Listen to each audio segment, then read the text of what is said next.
Imagine you are handed ironclad proof that something you deeply believe is wrong. Not a rumor. Not an opinion.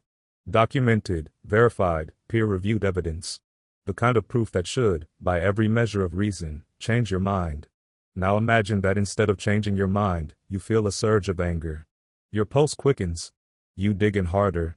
You become more certain than ever that you were right all along. This is not a hypothetical. This is what happens inside the human brain, every single day, to millions of people across every culture, every education level, every corner of the planet. And science has finally figured out why. Welcome to one of the most unsettling discoveries in modern cognitive research. The human mind, the most sophisticated information processing system on Earth, is not designed to seek truth. It is designed to survive. And those two goals, it turns out, are often in direct and devastating conflict. This is the story of cognitive lockdown. It is a story about the neuroscience of belief, the psychology of resistance, and the profound gap between what we think we know and what the evidence actually tells us. It is a story about why facts, on their own, almost never change minds. And it is a story that touches every one of us, because none of us is immune. Not scientists. Not doctors. Not judges. Not you, and not the person making this film. Over the last 3 decades, researchers in neuroscience, social psychology, and behavioral economics have been quietly assembling a picture of how the human brain processes information that challenges everything we assumed about rational thought. What they have found is both fascinating and deeply alarming. The brain does not evaluate evidence the way a computer processes data, weighing inputs objectively and updating its conclusions accordingly. Instead, it operates more like a defense attorney, a highly skilled advocate whose primary job is not to find the truth, but to defend a position that has already been decided. To understand how we got here, we need to go back. Not to the internet age. Not to the era of cable television or political polarization or social media algorithms. We need to go back roughly 200,000 years, to the African savanna, where the human brain was being shaped by forces that had nothing to do with truth and everything to do with belonging. Our ancestors did not survive as individuals. They survived as groups. A lone human on the prehistoric savanna was a dead human. Survival depended entirely on your place within the tribe, your relationships, your reputation, your alignment with the shared beliefs and values of the people around you. In that environment, being wrong about a fact was a minor inconvenience. Being cast out of the group was a death sentence. So the brain, shaped by hundreds of thousands of years of this social pressure, developed a deeply wired preference for beliefs that keep us connected to our people over beliefs that are simply accurate. This is not a flaw. Or rather, it was not a flaw then. It was an exquisitely rational adaptation to the conditions of early human life. But we no longer live on the savannah. We live in a world drowning in information, where the ability to accurately process evidence has never mattered more, and the ancient brain machinery we are working with was never built for this. The result is a crisis of cognition that plays out in vaccine waiting rooms, in election halls and courtrooms and boardrooms and kitchen tables across the world every single day. Psychologists have a term for the discomfort we feel when we encounter information that contradicts our beliefs. They call it cognitive dissonance. The concept was first formally described in 1957 by a social psychologist named Leon Festinger, who had been studying a small religious cult in the American Midwest. This group had become convinced that the world would end on a specific date, that flying saucers would arrive and carry away the true believers before civilization was destroyed. Festinger embedded himself and several research assistants into the group and waited. When the predicted day came and went with no apocalypse, no flying saucers, nothing but an ordinary cold December morning, something extraordinary happened. The group did not dissolve. They did not acknowledge that they had been wrong. Instead, within hours, they had generated a new explanation. Their faith, they declared, had been so powerful that God had decided to spare the earth. And they became more convinced than ever that they had been right all along. Festinger called this the backfire effect, though that specific term would be refined and debated by researchers in the decades that followed. What he had identified was something fundamental about human cognition. When our beliefs are threatened, we do not rationally evaluate the threat. We neutralize it. We reinterpret the evidence. We discredit the source. We find allies who confirm what we already think. And we emerge from the encounter not humbled, but fortified. Modern neuroscience has given us a window into exactly what is happening inside the brain during this process, and what it reveals is startling. When people are confronted with information that contradicts a deeply held belief, the brain activates regions associated with threat response. The same neural circuits that fire when you are physically in danger, that flood your system with cortisol, that prepare your body to fight or flee, those circuits light up when your beliefs are challenged. Your brain, in the most literal neurological sense, treats an unwelcome fact as a threat to your physical safety. Your body responds accordingly. At the same time, the brain's prefrontal cortex, the region responsible for careful, deliberate reasoning, becomes relatively suppressed.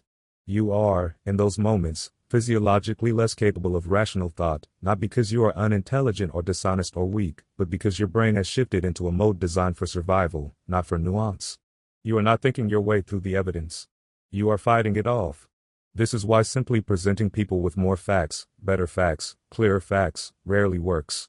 In fact, research from Brendan Nyhan and Jason Raifler, published in the journal Political Behavior in 2010, demonstrated something that seemed almost impossible. Giving people accurate corrective information about their false beliefs sometimes made those beliefs stronger. This is the backfire effect in its most precise form, and it sent shockwaves through the fields of public health, political science, and science communication. If the cure for misinformation is more information, and more information makes the problem worse, we are in serious trouble. And we are. The scale of this problem is almost impossible to overstate. Across democracies, people hold tenaciously to medical beliefs that cost lives, to political beliefs that resist overwhelming evidence, to economic beliefs that contradict decades of data. We are not talking about fringe populations. Studies consistently show that this resistance to factual updating is universal, cutting across demographics in ways that defy comfortable explanations. It is not about intelligence. Research has repeatedly found that in certain domains, people with higher levels of education and stronger analytical skills are actually better at constructing justifications for beliefs they already hold, making them, in some ways, more resistant to change, not less. It is not about political affiliation, though the specific content of the beliefs differs. It is not about geography, or income, or access to information. The mechanism is human. It is ancient. It is wired into all of us, and it runs far deeper than we want to believe. So what are we going to do about it? That question has driven an explosion of research over the last 2 decades, as scientists from a dizzying range of disciplines have begun to map not just the problem but the specific neurological and psychological mechanisms behind it, searching for points of intervention, for places where the locked door might, under the right conditions, be gently opened.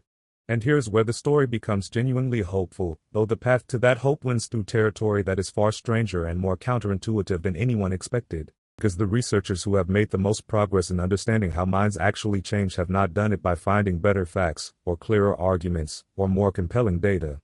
They have done it by understanding something much more fundamental about what beliefs actually are and why we hold them with such fierce, protective energy. The brain does not just store beliefs like files on a hard drive. Beliefs are embedded in identity. They are threaded through our relationships, our communities, our sense of who we are and where we belong. And that means changing a belief is not a cognitive event. It is a social and emotional one. To change what someone thinks, you often have to change how they feel, who they feel connected to, and who they feel safe enough to trust. That is the key that researchers are beginning to turn. And to understand how they are turning it, we first have to go much deeper into the machinery itself, into the hidden architecture of a mind under siege. So we've established the architecture of the problem. The brain doesn't receive reality, it constructs it. And those constructions are heavily influenced by what we already believe. But here's where the science gets truly uncomfortable. It isn't just that we're bad at processing contradictory information. It's that we are, in a measurable and reproducible way, actively good at destroying it. In the 1970s, psychologists Ziva Kunda and later Charles Lord, Lee Ross, and Mark Lepper conducted a series of experiments that would prove deeply disturbing to anyone who believes in the power of rational persuasion. They gathered participants who held strong opinions on a controversial topic, in this case, capital punishment, and then presented them with 2 fictional scientific studies. One study appeared to support their existing view. The other appeared to challenge it. Both studies were equally rigorous. Both contained the same quality of evidence. And yet, participants on both sides of the debate rated the study that confirmed their beliefs as more convincing, more methodologically sound, and more trustworthy. The study that challenged them was picked apart for flaws.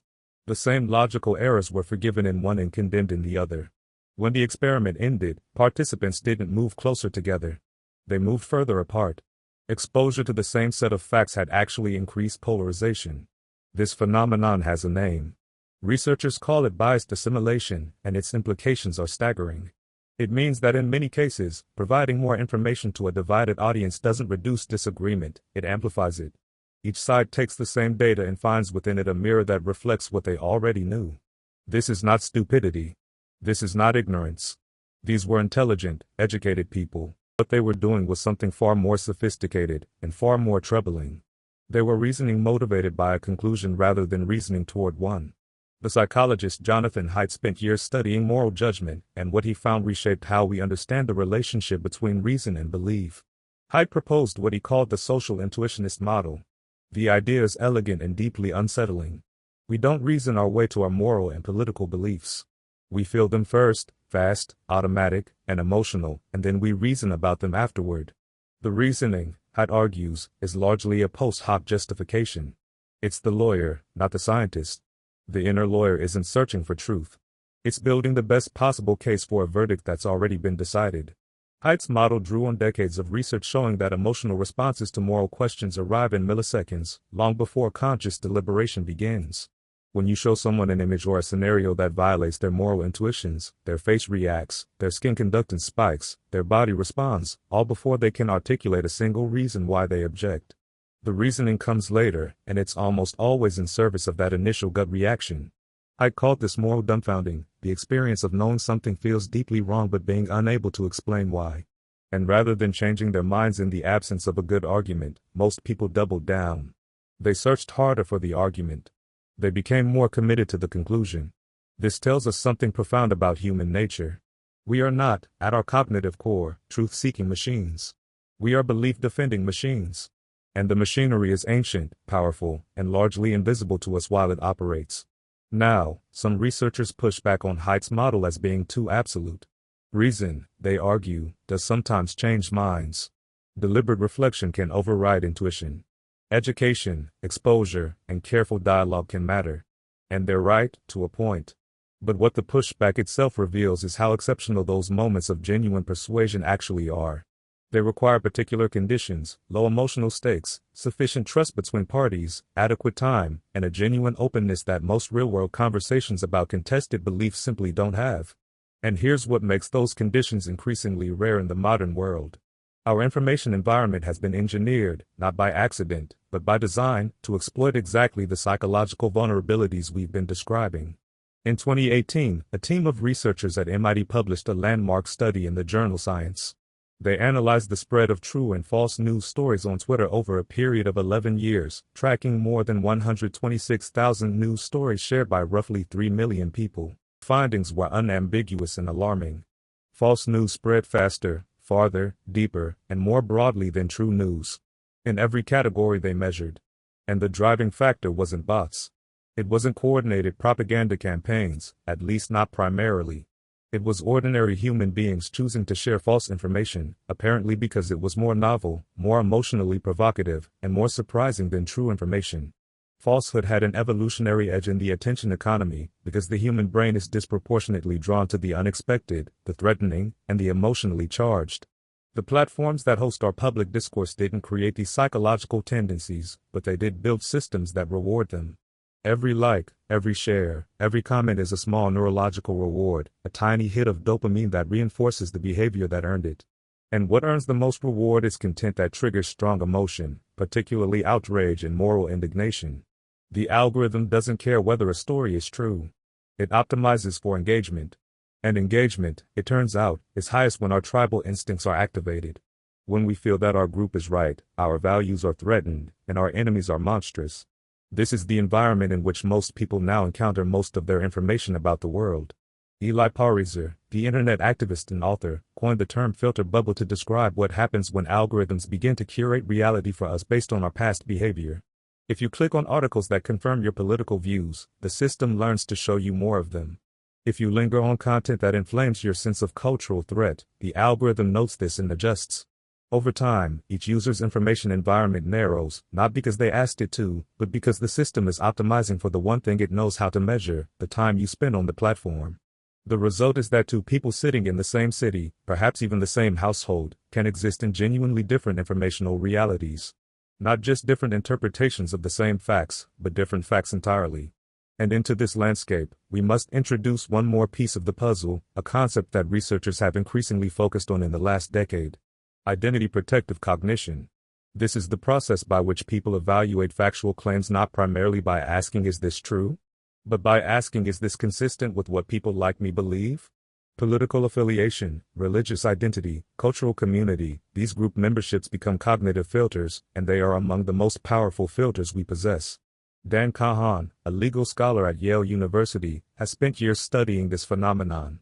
In one particularly striking set of experiments, Kahan gave participants a mathematical puzzle. The puzzle was presented in a neutral form. Participants with strong numeracy skills solved it correctly regardless of political affiliation.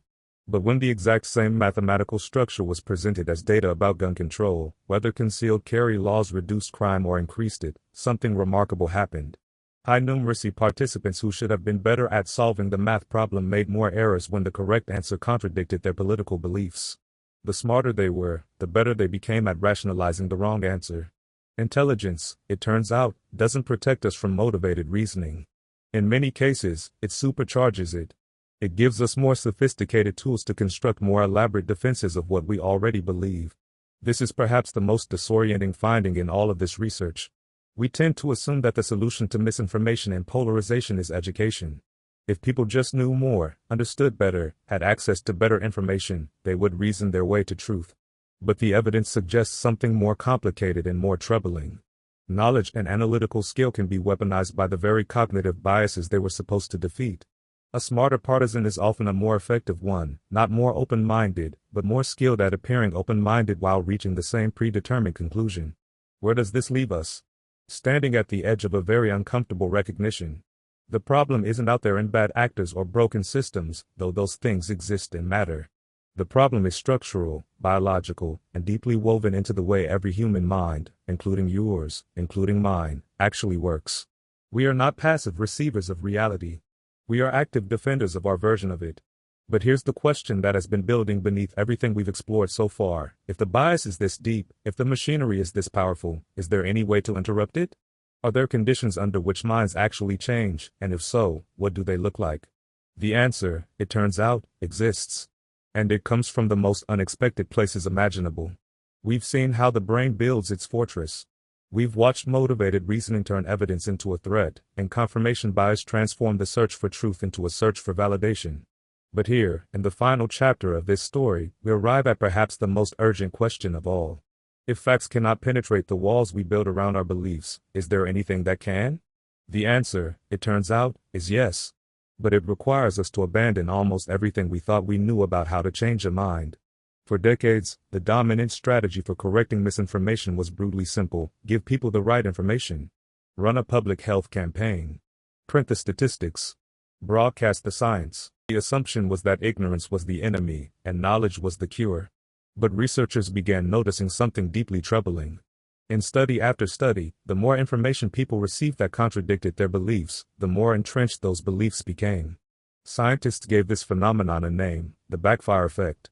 When a correction threatens a person's identity or worldview, the brain doesn't just reject the new information. It actively uses that rejection to reinforce the original belief. The correction becomes proof of conspiracy. The expert becomes the enemy. Brendan Nine and Jason Raeffler documented this phenomenon in political contexts, showing that corrections to factual errors about policy actually made some people more confident in the original falsehood. The brain had turned the act of being corrected into evidence that someone was trying to manipulate it. This is not stupidity.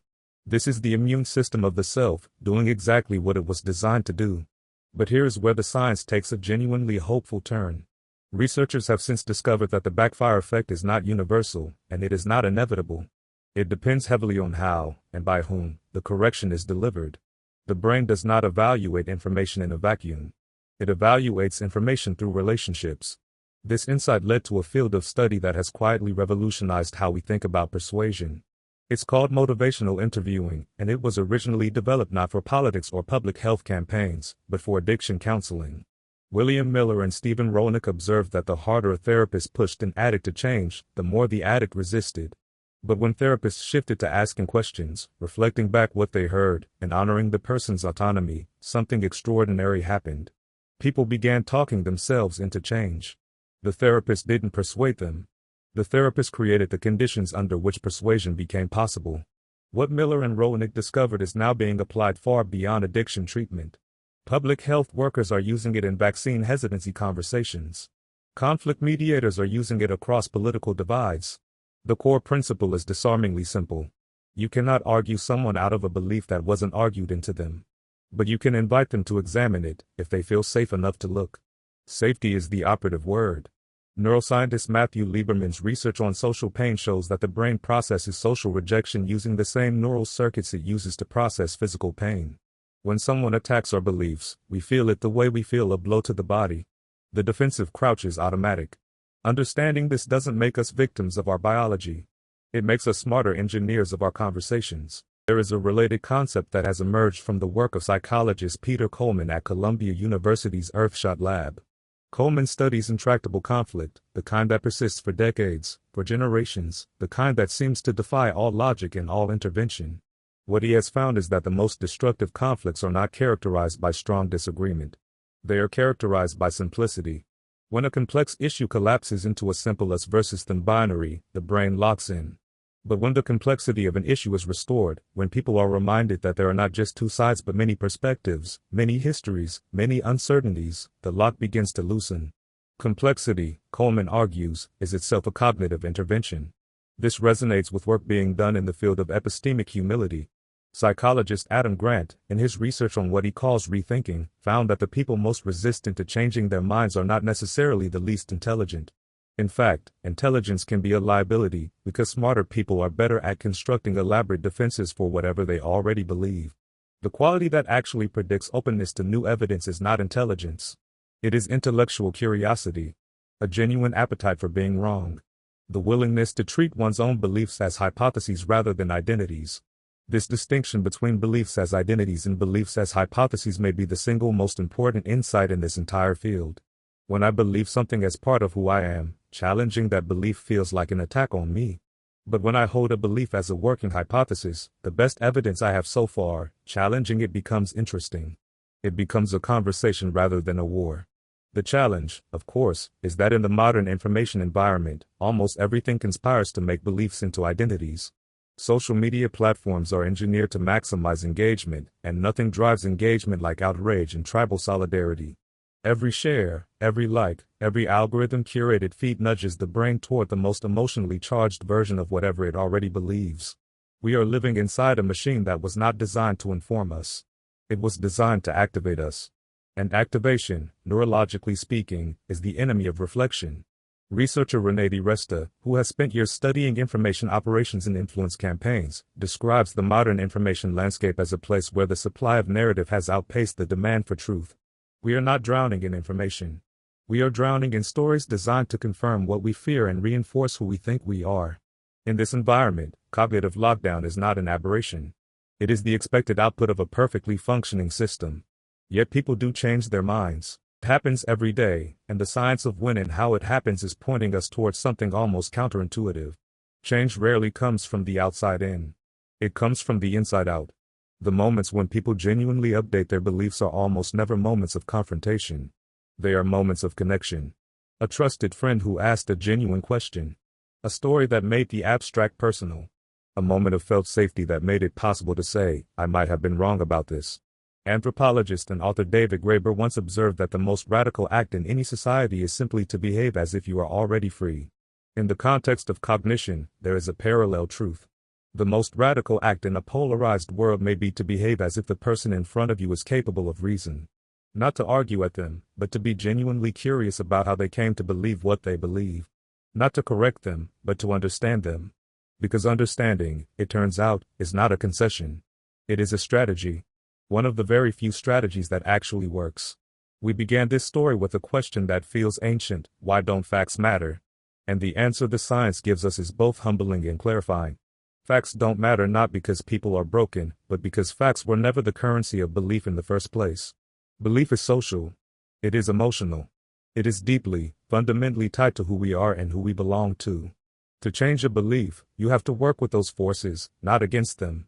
The brain that resists unwanted evidence is the same brain that kept our ancestors alive through ice ages and plagues.